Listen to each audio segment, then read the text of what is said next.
umagahom ang mga butang karon sa abot nga panahonan. Bisan ang kalibutan sa itaas, law mo lagay bisan unsa sa mga binuhat mga tulag ato gikan sa gugma sa Dios na ato pinagay tustos ka atong Ginoo. Wala grabe ang Ginoo kakusugan. Kanya impierno. Katana sa kalaban di kakaya. Oo. Karon mo tala ko sister. Kung nasabtan mo atong liwali. Sipura, di mo sa Dios. Hindi ba kakuha ito Ginoo? Tres, kahit kung may sabti ang may malita nga manggiwalo ang makasabot ini katurang wala mga luwas. Nakasabot ba kasi ito? Ang giluwas tas Ginoo. Oh, luwas yun ka. Nakasabot ka. Muni kasabutan sa nakasabot. Mga anak sa Dios kasabutan na. Ha? No kini ang kasabutan akong himong tali-kalyan iabot ato kadlaw ng imong Ginoo.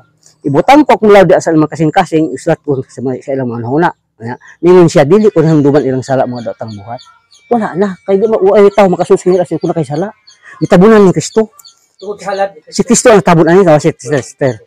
Bulan gyud ang mataw nagipasaylo sa Dios sa ilang maklapasaw gitabunan ilang sala. Bulan gyud ang mataw kansang masala di na hinumduman sa Ginoo. Wala na. Di na hinumduman man. Di hinumduman. Kay lagi ta layat pa anan.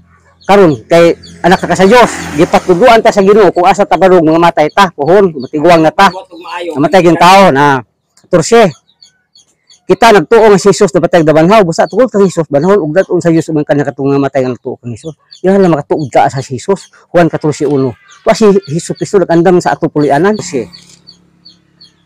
ug niingon kay si Jesus ayaw kamo kagul salig kamo sa Dios ug salig usab kamo kanako sa balay sa akong man adunay mga lawak ug moadto ako aron pag-andam og dapit alang kanyo kundi pa kini di ko ta konsultihan ini ug kun atuan ako dito makaandam ng dapit alang kanyo balik ako kuha ko kamo aron bisag asa ako ato asab kamo